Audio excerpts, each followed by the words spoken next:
This is Digging Deeper. I'm your host, Tazeen, and we are here every Tuesday at 7 p.m. And today I have a very special guest with me. This is Tomalis. Thank you so much for being here. Thanks for having me. I really appreciate it. Today's topic is extremely important. I think it's something that we don't talk about enough, to be honest. And it is a really nice segue from last week's topic. So last week we talked about what does community look like, what does community building look like, and what are the roles of different community members. And this is the perfect segue into today's topic because we're talking about the importance of learning from and getting mentored from elders in the music community. So we're talking about the role of elders in the community and what does that look like for younger musicians. So before we get started, I'd like you to share with us a little bit about yourself. So who are you? What is your expression? Well, you already introduced me. My name is Tomalis. I've been a professional musician for almost 30 years now, playing drums. I did start on piano, but segued to drums. Oh, okay. And I'm originally from Toledo, Ohio. Okay. So I played at a lot of the jazz clubs that used to be around there. Yeah. I think Detroit and Toledo share a similar history. Mm-hmm. But a lot of those clubs aren't around anymore. Yeah. And then gradually I moved up to Detroit, went to Wayne State, graduated, and I've just been in the Detroit area ever since. Yeah. Wow. I'm gonna put this one on. So, what got you into music in general, and then what inspired you from piano to drums? Well, my mom actually had played. I mean, she's still around, but she had played piano, a little bit of guitar. Yeah. And when I started expressing an interest in piano, I started playing by ear. Yeah. I was about 5 years old. I would hear songs on the TV and radio and just plunk them out on the piano. Wow. So she encouraged me. I took formal lessons when I was about 8. Mm-hmm. And then I switched over to drums when I was 11. I mean, I still maintained the piano skills, having to do all the percussion, the mallet percussion and all that. Right. But what was it about the drums that drew you in? And because sometimes, especially at a young age, kids will start with an instrument, but I feel like there's some moment that something clicks in you and you're like, this is it. This is what I want to continue in. Well, I actually saw the movie, the Benny Goodman story, of all things. I'm always a big fan of the older movies, but I saw Gene Krupa playing in that, and he just made it look like so much fun. So that was the first intro into that. Wow. And then you just continued it. Mm-hmm. Yeah. So what does being a professional drummer look like? What does it entail?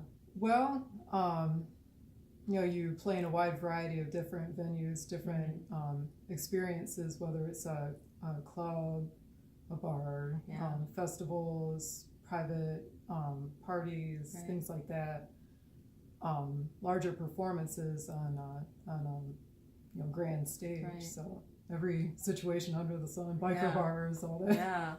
Do you have, welcome to everyone who's here, do you have like a favorite performance or a favorite experience so far?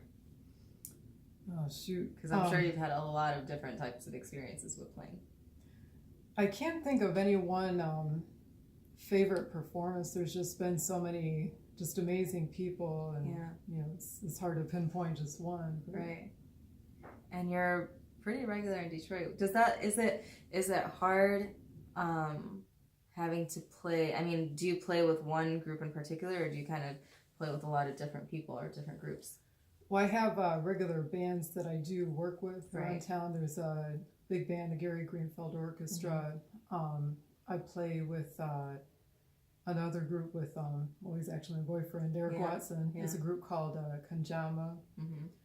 I play with a group with a percussionist, a friend of mine, Roberta Warren. Mm-hmm. It's called Blood Memory Project. Okay. It was formerly Mundo Matao, a larger group. And I work with other people around town and freelance, whoever calls me. Yeah. So. What are the different styles then that you play in? Everything. Jazz, funk, blues, rock, even classical, things like that. That's a lot. And it's probably really great because you get to network with all different types of artists. Mm-hmm. You know. So for you, what does your music or musical community look like? What does that mean to you? It's super important. Yeah. It's I've always had a deep appreciation for the older musicians. So basically, all along since I've been in the music, I was always the youngest one on the stage in the group. And it's mostly male musicians that I've played with. I've had some opportunities where it's female musicians. Right. But And is it mostly, do you think, is it people who regularly get together, or is it just a network of people that know each other through other events and venues and whatnot? A little bit of both. I mean, in the community up here, again, there's a lot of people in both Detroit and Toledo. Right. You'll have Toledo musicians playing up here and vice versa down in Toledo, but older musicians, younger musicians. Right. Especially since they're close to each other, so I'm sure it's like an hour and a half, so you probably meet people from both places all the time. Oh, yeah. Right. And I mean, half of our band is from Flint, so they're always here. Sometimes we're performing up there. So let's talk a little bit then about the subject. We're talking about mentorship and learning from and guidance from elders.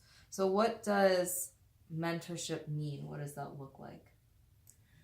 It's, well, no matter what style of music you decide to go into, or multiple styles, you always want to seek out the older musicians that have been in that for a while. Right. They, I mean, it's not just about the music. When you're coming up in the music, they teach you about how to deal on the business side of it, how to treat people and not treat people. Right. There's just so many aspects to it. Right. And I'm sure because they have such a history with in the profession and within the community that they would be able to know. But I guess for me, it's more of a curiosity about what that relationship looks like between that young musician and that older musician.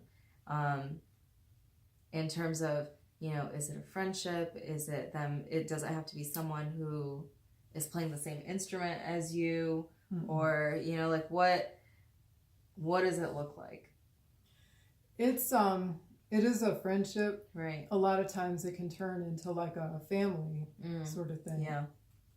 And that's important too. I know, speaking from personal experience, I wasn't like the closest with my dad. Right.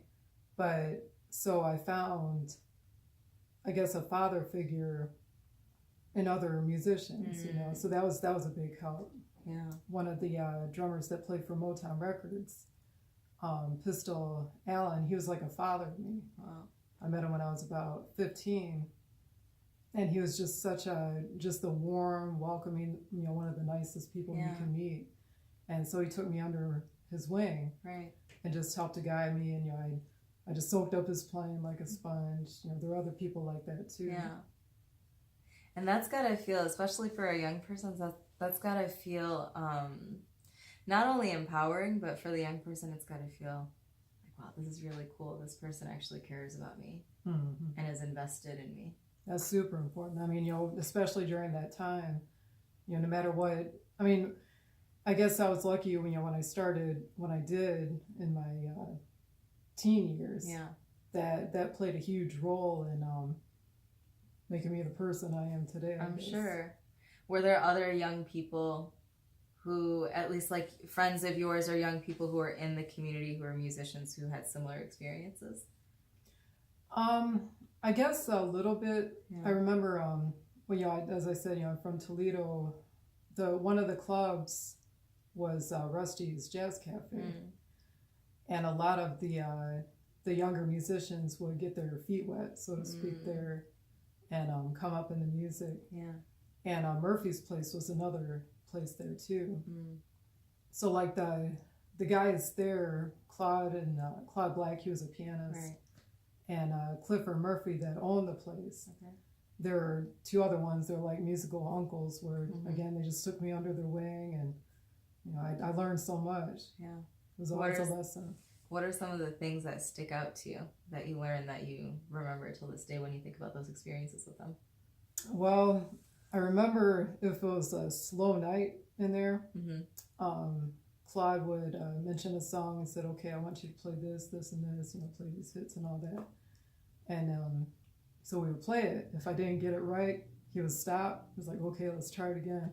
And I would just be getting so pissed off. Finally, when I got it, he was like, yeah, that's it. I just wanted to throw something, That's nerve-wracking though too, especially if even if it's a slow night, it's still. Yeah, it was embarrassing, but I look back on those experiences, and Claude is no longer with us, but Clifford, he's I think 86, or his birthday is coming up soon. Wow.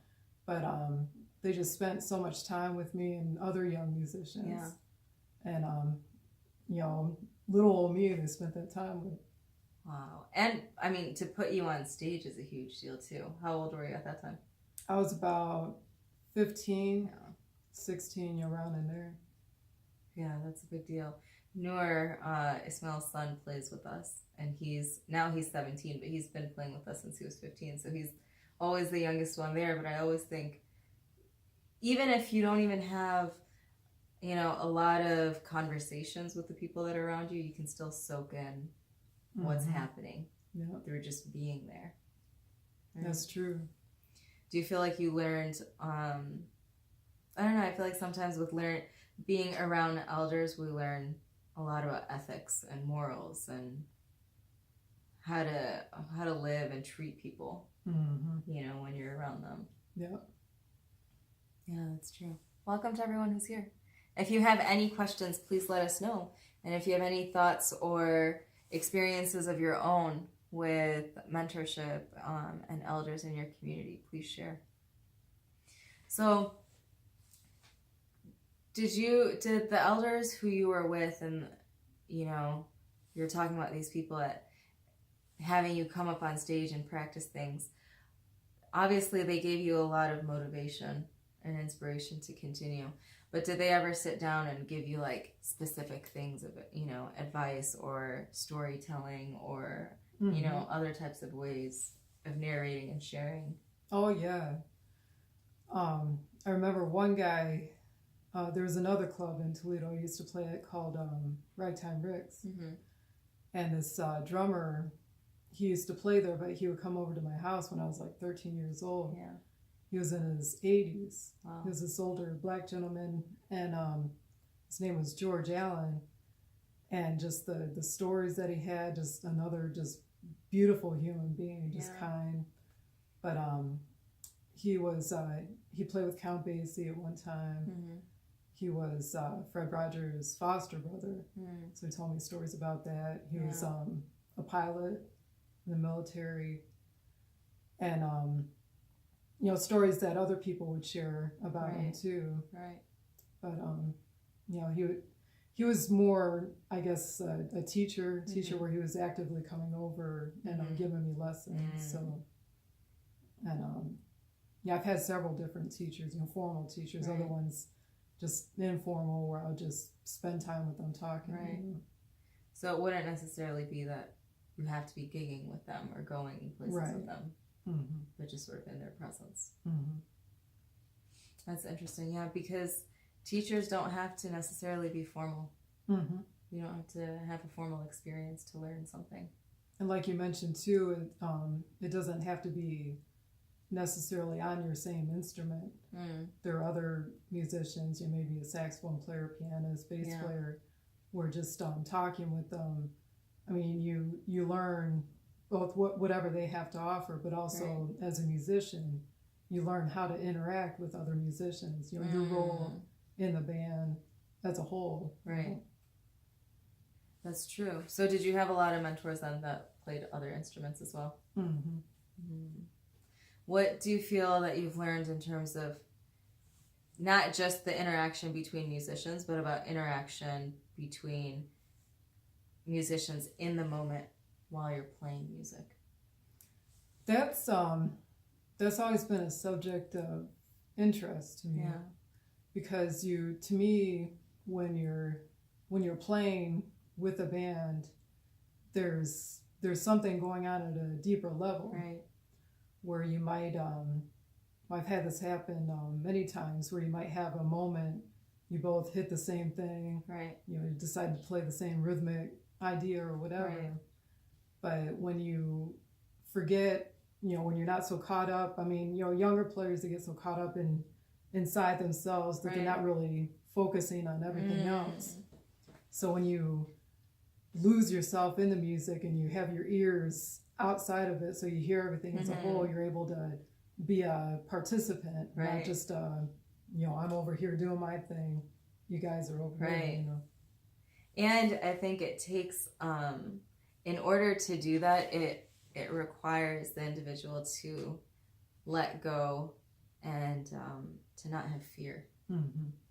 And usually elders have learned that very quickly, and that's something that they can share with us about letting go, not having fear, and just allowing yourself to be free in that moment, which is true, because I think especially artists who are first starting, a lot of times you can feel like, I need to do this the right way or the most perfect way, or how do I sound?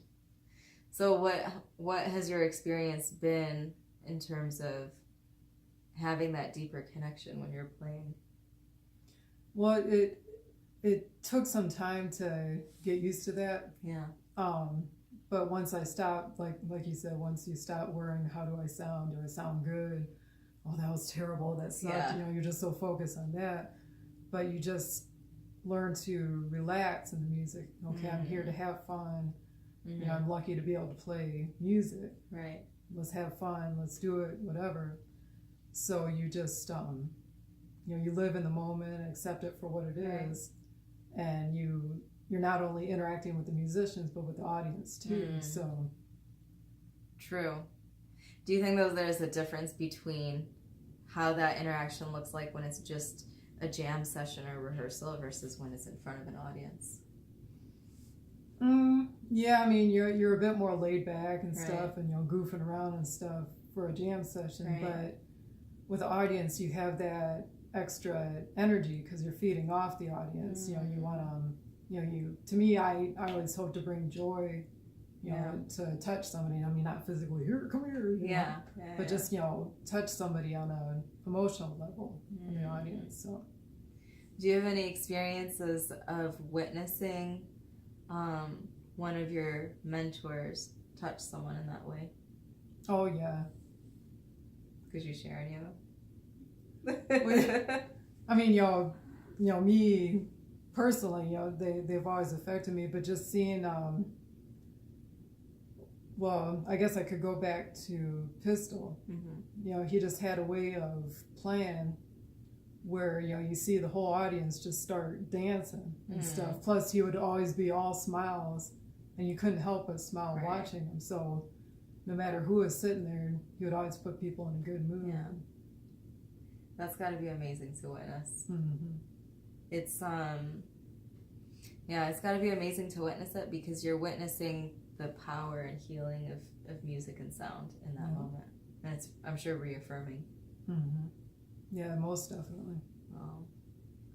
Wow. What other experiences have you had with mentors that you said earlier that a lot of those experiences have shaped who you are? So what are some of the things that you've experienced with those mentors or learned from them that has specifically shaped you or moved you in a different direction? Well, a lot of it is, I think, generational. A lot of the guys that I learned from, they were in their 50s, 60s, 70s when I was, 80s too, when I was coming up in the music. So being from a different era, I tend to be a little old-fashioned, and I guess that's a good thing, in how I treat people. They taught me how to treat people with respect. And there were, to me, you can learn something from everybody, whether it's good or bad. So there were some, I guess, bad mentors, where you learn how not to be. You can still call them a mentor because you did learn something from them. Interesting. So your bad mentors end up being good mentors because at least you learned something from them. Yeah, I guess you could call it that. Do you ever feel like in that relationship there was a shared experience of learning on both sides? Like they were learning something from you as a younger musician as well? Mm-hmm. Yeah, I think I didn't really think about it at the time, but I guess I mean, I still get a lot of people that say they're not used to seeing a female drummer. Mm-hmm. So I think, I mean, I was lucky that the good mentors that I had, they didn't, I mean, they still had that respect, respecting me as a girl at the time, female. Yeah. But they, where was I going with this? About learning from you. Yeah, I guess, how to deal with me being a female musician. Mm-hmm. And even giving me that guidance, some of the ones that were more like a father figure, right, where they would, I mean, they never told me that I couldn't do anything. Mm-hmm. They just taught me and I just ran with it. Yeah. But as far as the other side of it, dealing with other musicians, I did get some guidance from them, kind of like a father figure, watch out for sleazy musicians, that sort of thing. Yeah. So that was a good lesson. We know that's all too true. Mm-hmm. I mean, was that, did you ever feel uncomfortable being a young woman around so many men? Not for the most part. There were some, I mean, very rare occasions where there were, guys that had ulterior motives, stuff like that. But for the most part, I guess I've been lucky to have very supportive, male mentors. So. Yeah. I always think it's amazing to see a woman on drums. Yeah, because it's fun. I feel like now it's becoming not necessarily more of a norm, but I do see more women drumming. Mm-hmm. But I would say a few decades ago that was probably not the case. Yeah. We have a comment. Christina said, "It's crazy to me that the major reason behind mentors being bad is the selfish kinds of behavior. 2 most bad mentorship stories deal with jealousy of the student or sexual abuse." Interesting. Do you see any of that happening? Jealousy of the student? I guess if the student surpasses the mentor? I hate to say it, but I think I see that more nowadays. Mm-hmm. I mean, there's a different, I guess, older generation coming up in music. Maybe some people in their 50s where there's more of, I mean, not just rare instances where they're still wanting to get that fame out there and stuff, their self-promotion. Yeah. So that's really unnecessary. Right. We all have a chance out here, whether you're mentoring a younger musician, encourage them to be the best that they can be. You're doing your thing, you have your own voice. Right. Encourage them to do their thing, have their own voice. We all of us out here, we so-called borrow from other musicians, whether they're somebody that's internationally known or local. Yeah. So there's room for everybody. That's the thing. There is room for everyone, and one person making it or achieving something doesn't take away from anyone else's ability to achieve. That's true. Yeah. That's interesting. Yeah. And then I'm sure sexual abuse and issues like that. I mean, there's in any space that you go, unfortunately, there's those kind of stories. But it's great that you had mentors that sort of taught you to look out for these behaviors or these type of people. Mm-hmm. Did you have mentors steer you in certain directions of like, why don't you work with this person that I know, or don't work with this person? Or do you feel like you had opportunities to network and meet other musicians because of these mentors? I believe so. Actually, it was, that one gentleman, George Allen that I mentioned. Mm-hmm. I think it was the guys that played at, well, as a matter of fact, I think it was Ragtime Rick himself. His name was Rick Graffing. I think he was one of the ones that directed me to study with George Allen. But other people when I went to Wayne State, I guess it was more of a personal choice to study with Jim Ryan. Mm-hmm. There was Dave Taylor and Jim Ryan, but I knew both of them. But I don't know, for some reason I decided to go with Jimmy Ryan, and he's just a great teacher. Right. And I learned a lot from him. Of course, a lot of lessons we would spend there cracking up about stupid stuff, but just valuable lessons. You know, I learned stuff from Dave too just by watching him. But there wasn't really anybody that. I take that back. Another guy, Bob White, a lot of the he played with a lot of big bands around Toledo, so a lot of the musicians were telling me about him. Yeah, I ended up studying with him for a number of years too. So that was a really good move. Wow. You mentioned you learned a lot from just watching him. One of the people that you mentioned. What is the What are some of the things that you can learn from watching a person? Well, you learn seeing them. You learn their style. Like maybe some of the habits and stuff. Right. You learn how they play different grooves, of course, stuff like that. But you also learn how they interact with the other musicians. Like one thing I learned from watching Pistol, watching Bobby Welch, is they would react to the other musicians. So a lot of stuff, I mean, I grew up playing mostly jazz. Yeah. And a lot of the stuff, you're not just there to play grooves, sit back and play grooves. It's more fun when you can interact with the other musicians. Right. Somebody might play a little rhythmic quote, you react to it, and that makes it more fun. You're having a conversation. So that's interesting that you mentioned that, because then it becomes really valuable to be under the guidance of a lot of different people, because I'm sure you learn all sorts of styles. Yeah.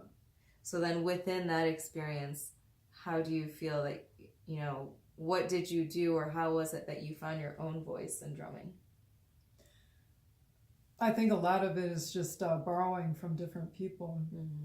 I mean, there were local people that I learned from that were huge influences. Right. But just from talking to people, and that's another aspect of the mentorship, where you talk about music with them. They mention, oh, you should check out this this group, this performer, this drummer, whatever. And so I learned about a lot of other styles that way. I listened to Max Roach, Sharp Blakey, Philly Joe Jones, Elvin Jones, all those guys.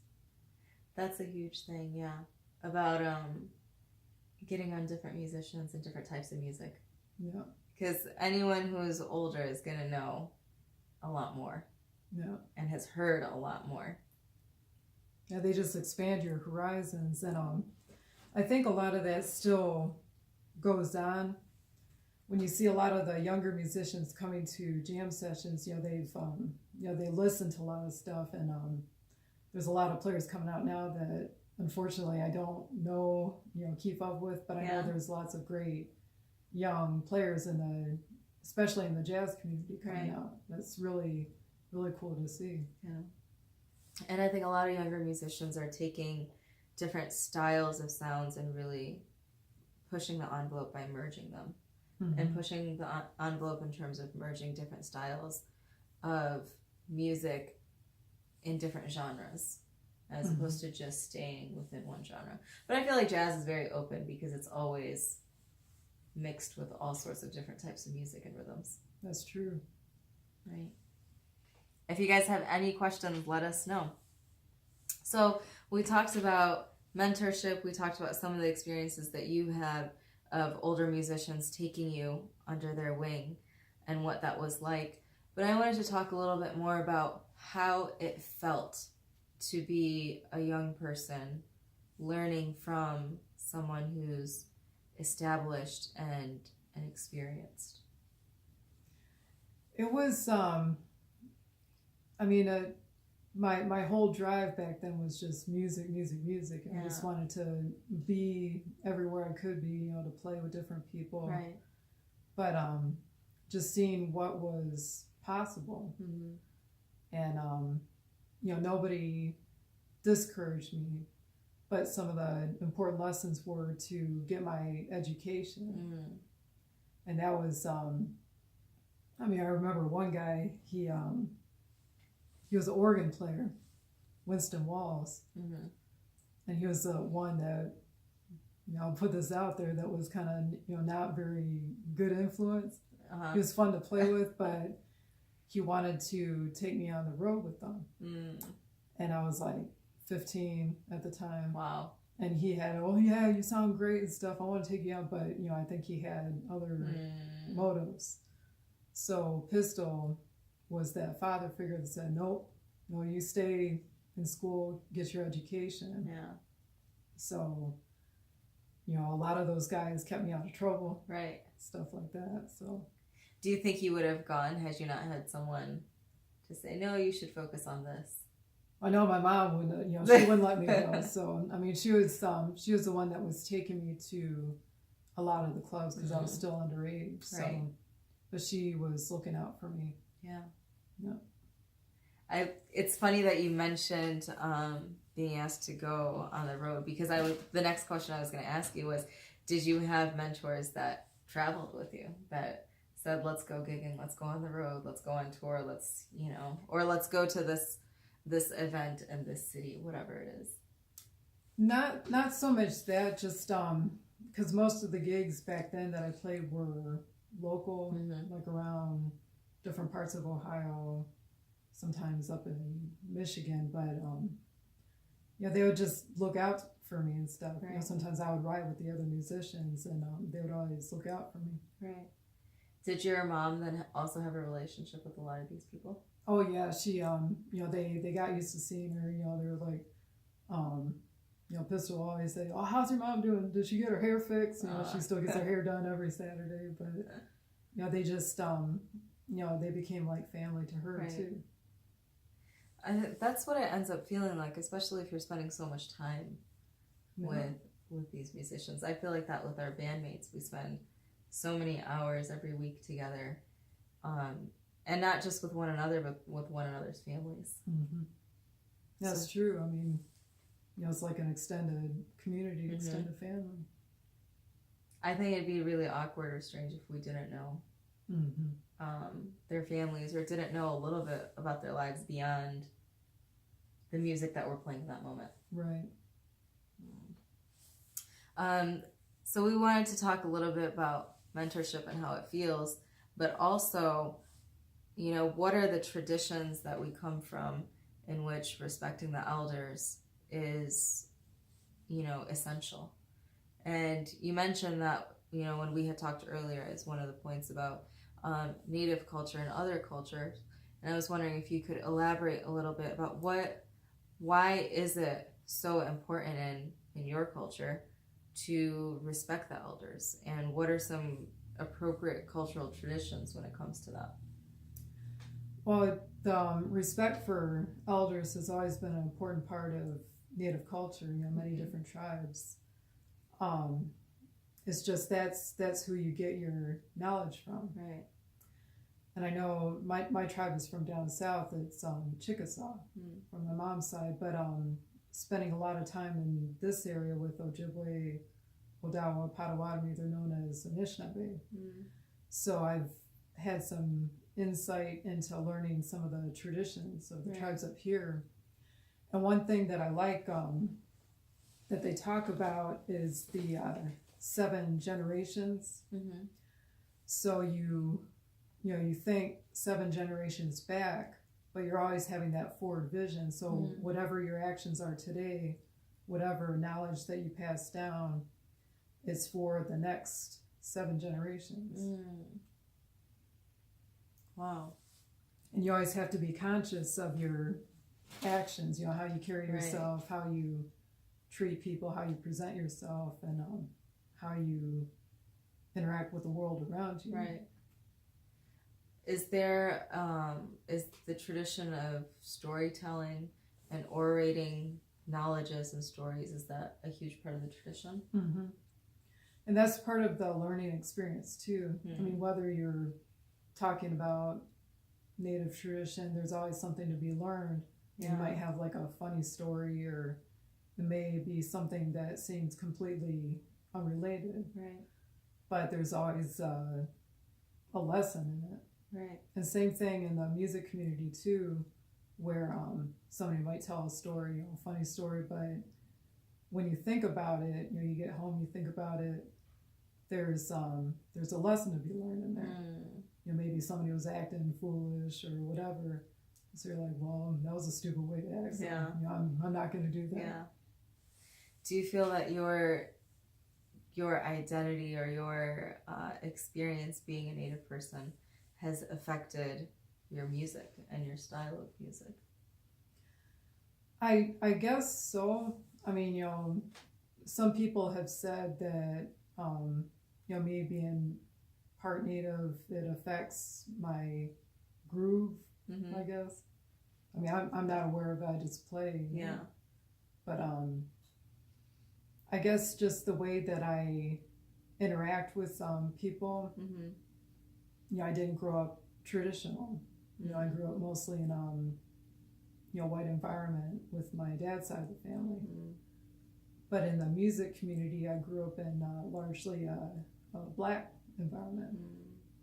So there was a lot of more sense of community, and the respect of elders too. Right. That's a parallel that I see in that. So I guess a lot of that, that's that whole blood memory thing, right? Where there's always been that respect for elders as part of the Native tradition. So that's been with me all along. Right. So now that I'm becoming more knowledgeable about my Native culture, I've seen that. I was like, wow, so that was just a natural path for me. That's interesting that you mentioned that, because that's a lot of different communities that you were operating in. How do you feel that was that something that was difficult to navigate as a young person? It was. I mean, I guess it was and it wasn't. Yeah. But the time that I spent, and I would ask some musician friends about this, where I started to see this, I guess, sort of divide in the white music community and in the black music community. And at first I thought I was seeing things or kind of sensing things, but then when I talked to people, they said, yeah, it does exist. Yeah. So, you learn about that from a young age. How did that affect how you, I guess, continued in your music career? Well, it just affected me how I dealt with people. I mean, I've, again, another lesson that I learned from mentors is just to always be welcoming and, accepting of whoever. Right. And, I've never seen race, differences in race as a big thing. If somebody wants to be cool, it's just about the music, and you want to be cool, be respectful, then I'm all for it. Right. That's interesting. Do you still, are you still involved with, Native communities in this area? Oh, yeah. Yeah, that's actually part of my day job, too. I guess for the past, going on 12 years now, I've worked at it's a nonprofit American Indian Center over in Centerline. So I work as a seniors resource advocate, again. But all the dots are connecting. Yeah, there's a relation in there somewhere. But yeah, it's just got me more like, I didn't grow up traditional. So a lot of that stuff has come on at a later date. But the people that I work with, my boss, her husband, all the people that I've worked with in the community are just beautiful people. What kinds of things does that job entail? Well, I mean, for my job, I help seniors with, Medicare, if they need to find in-home services, transportation, legal services, whatever it is. But I help both Native and non-Native seniors. As far as the stuff that the center does, we have an emergency food pantry. We, my boss, she's an amazing lady. She's Ojibwe. And she's jack of all trades, master of all trades, you know. She does work for the Indian Child Welfare Act, you know, for child custody cases. She has a legal background. She works with different local politicians. Just amazing stuff that she does. You know, I don't know how she does it. Yeah.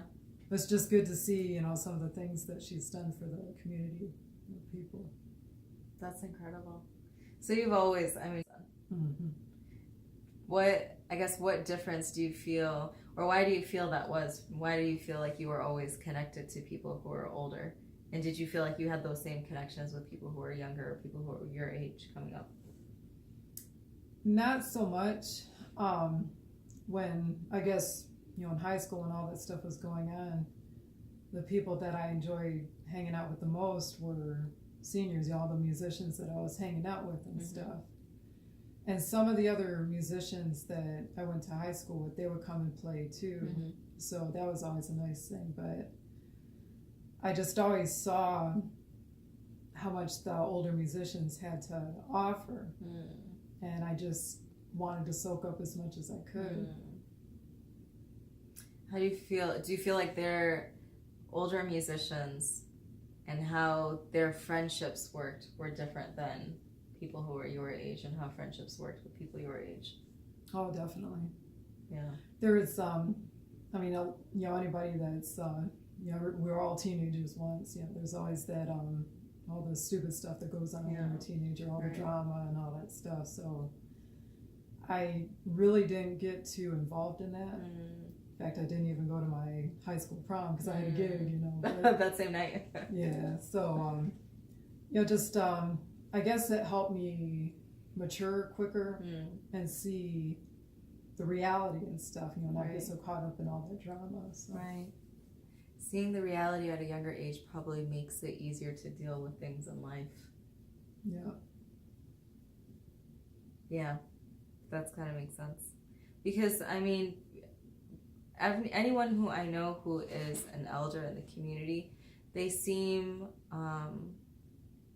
not only obviously do they seem like they're oracles of wisdom, but they seem like they're more relaxed about things that happen in the world. And not to say that, you know, we need to be passive, but I see this theme of letting go to the world and understanding that, you know, things happen for a reason, or going with the flow. And it seems to be easier for people that are older than those of us who are younger. That's true. Because, I mean, you know, they've been through other experiences and stuff. I don't know if the experience going on right now, you know, this is, I've talked to people, this is like the worst situation in the world, you know, we've ever had. Yeah. As far as Cheeto, you know. Out there. Not to get political, but anyway, you know, you just have that experience to draw from. Right. And I have this feeling that the older generation, it still makes you feel like things are going to be okay.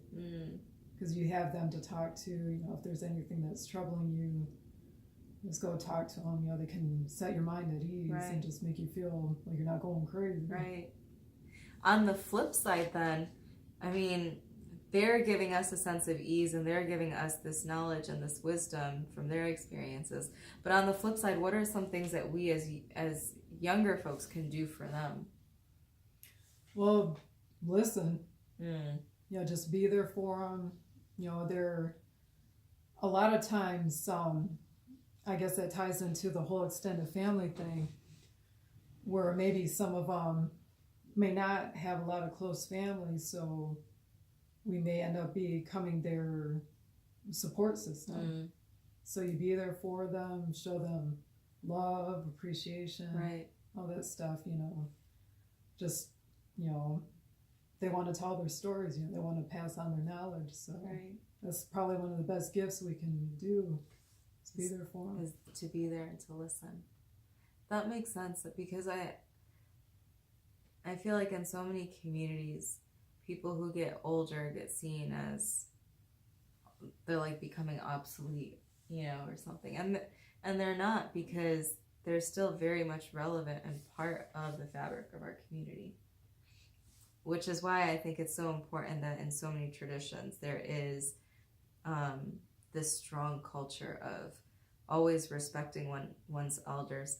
In my tradition, there's like this saying that young people, like young babies and elders, are the two things that bring light into a person's home. That's true. Yeah. I fully agree. Because if you don't, imagine a world without elders. Where would we seek from? Where would we draw from? I don't even want to imagine it. And you talk about, storytelling and sharing one's narrative. And I think that, especially as you age, legacy becomes more and more important. And I think the way to leave one's legacy or keep that legacy going on is by sharing one's stories and experiences. Mm-hmm.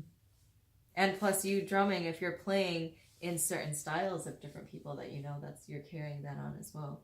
That's true. It's like a musical DNA, so to speak. And you can trace it back. Mm-hmm. So I learned it from this person, and that person learned it from so-and-so. Well, even when you hear people's comments, I'm sure you've gotten this too, where somebody will come up and say, "Oh, you sound like so-and-so." Mm-hmm. Somebody else might say, "Oh, you sound like so-and-so." Right. And, you may or may not have listened to that person, but that's part of your musical DNA. Right. Where, just those influences are coming out in your music. That's true. That's like when you guys were over and Eric was playing, and I said to him, like, you remind me of some songs of West Montgomery in the style. Oh, yeah. Of playing. Because it becomes very apparent. Yeah. Like you can, not in the way that a person plays, and also in the way that a person just exists. Mm-hmm. It's like you can tell who their influences are.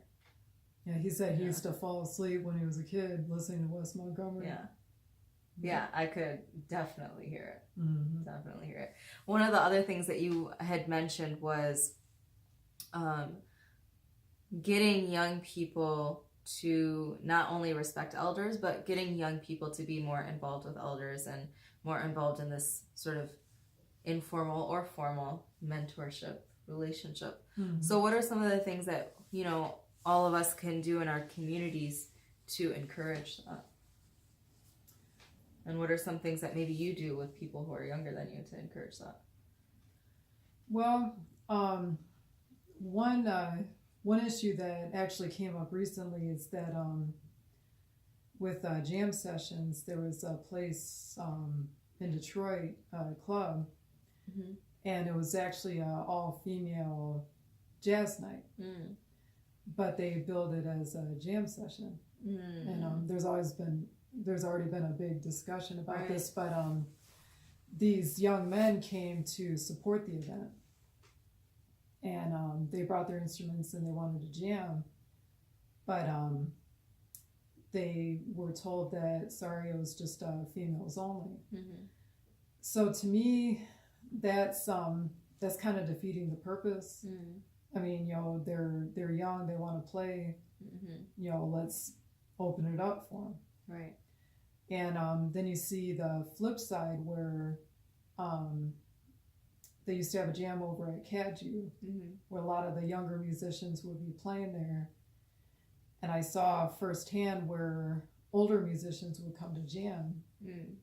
And they I don't know if they weren't allowed, but mm-hmm. There was more focus put on their friends, their colleagues and stuff that they knew, instead of saying, here, why don't you come up and jam? So, and that's not, I mean, I don't know who those young musicians learned right. from, but that's not following the tradition. They're right. not being very welcoming. They're not,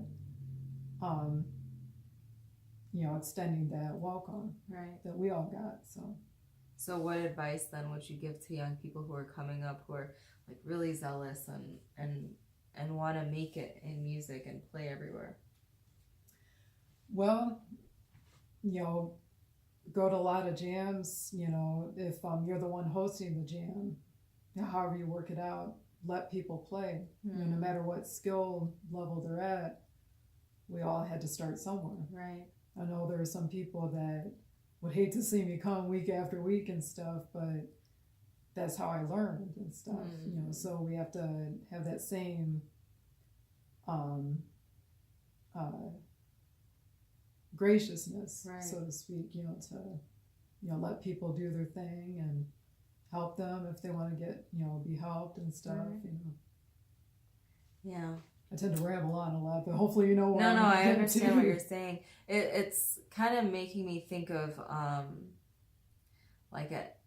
the nervousness that can come up when you're at a jam session, at least for me personally, and knowing that everyone is so experienced and feeling out of place almost. And I think it's so encouraging if someone is in that space and continues to invite you to that space. And that's an honor in it of itself.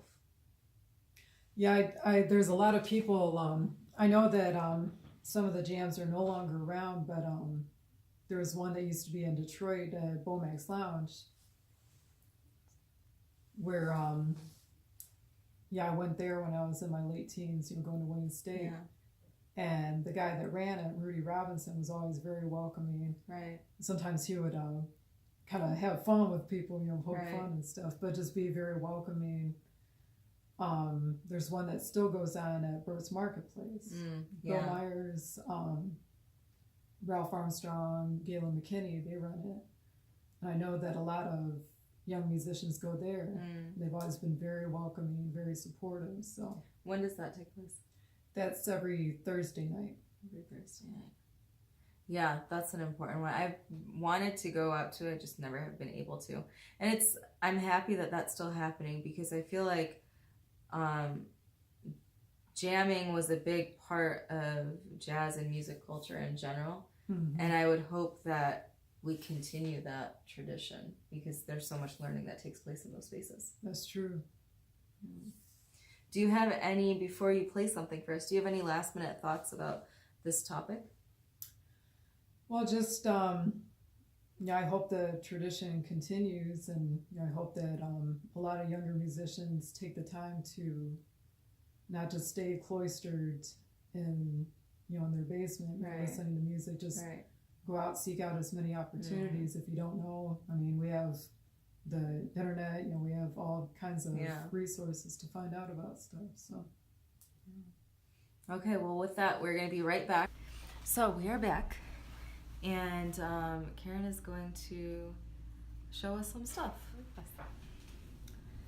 Okay, well, I guess on the topic of mentors and stuff that I learned from all the old cats is, as a drummer, you're not just supposed to play beats, your groove, you have to know what the melody is.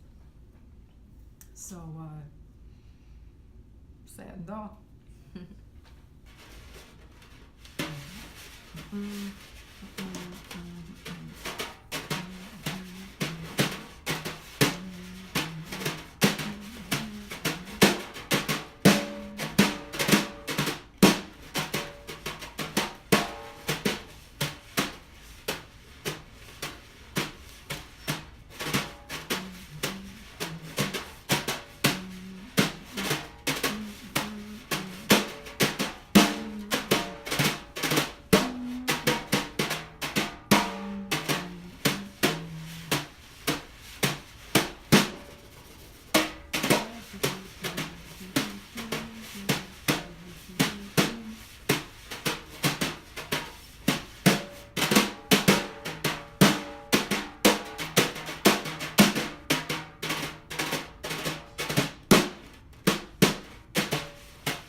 Thank you. What are you playing on? Just tell us. It's a snare drum, just a basic snare. and some beat up brushes that you never want to comb your hair with. But yeah, sometimes I like to challenge myself at different gigs and see how minimal stuff I can bring and still make it work. Well, thank you. Thank you so much for being here, for joining us on Digging Deeper and sharing with us your experiences. I really appreciate it. Thanks for having me. And with that, that is another episode of Digging Deeper. We will be back next week, 7 p.m. every Tuesday. Let everyone know. Thanks so much. Bye.